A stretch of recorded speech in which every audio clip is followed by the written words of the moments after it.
যুক্তরাষ্ট্রের সঙ্গে প্রস্তাবিত দ্বিপক্ষীয় চুক্তির বিষয়ে নিজেদের অবস্থানপত্র পাঠিয়েছে বাংলাদেশ। পাশাপাশি পাল্টা শুল্ক নিয়ে তৃতীয় দফা আলোচনার জন্য আগামী সপ্তাহের রোববার মিটিংয়ের সময় চেয়ে ইউনাইটেড স্টেটস ট্রেড রিপ্রেজেন্টেটিভ ইউএসটিআরকে চিঠি দিয়েছে বাণিজ্য মন্ত্রণালয়।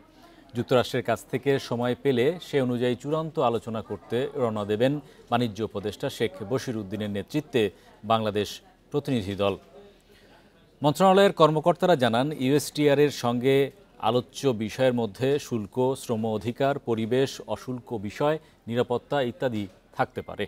এছাড়া সরকারি পর্যায়ে যুক্তরাষ্ট্র থেকে বাংলাদেশের আমদানি বৃদ্ধির প্রতিশ্রুতি থাকছে বলে জানা গেছে।